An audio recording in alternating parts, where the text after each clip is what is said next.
The future must not belong to those who target Coptic Christians in Egypt. It must be claimed by those in Tahrir Square who chanted, "Muslims, Christians, we are one."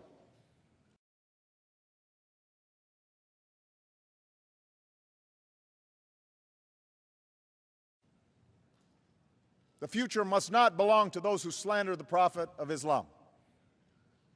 But to be credible, those who condemn that slander must also condemn the hate we see in the images of Jesus Christ that are desecrated, or churches that are destroyed.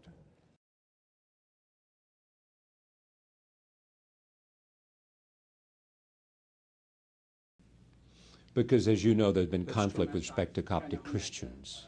Does that concern you?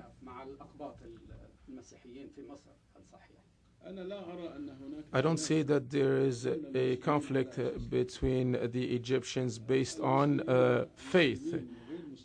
The Egyptians, Muslims and non-Muslims, and specifically Christians, lived for thousands of years, hundreds of years together without any problems. There are differences between people in society, between Muslims and other Muslims, and sometimes also between Christians and other Christians, and sometimes between some Christians and some Muslims. And there are incidents over several tens of years is not something that points to a real conflict.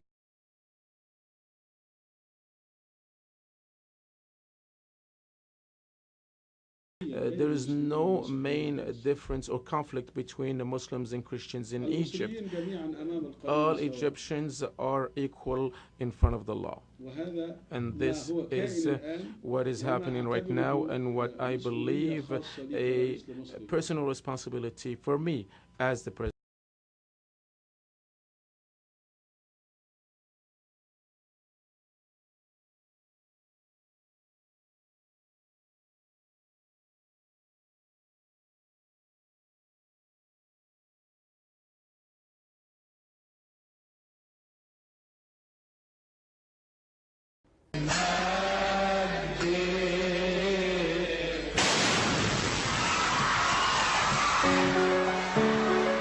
The attack took place just 10 minutes into the new year, just around the corner at the church of El Qadisi. A suspected suicide bomber killed at least 21 people and wounded over 90, while hundreds gathered to mark the new year in Alexandria. Christians, and by the way, other religious and ethnic minorities, are being not just discriminated against, but being persecuted in Egypt and throughout the broader Middle East. Would it be a different reaction from the media if this was a mosque? The religious and ethnic cleansing of the broader Middle East is probably the biggest story that most journalists are ignoring and most politicians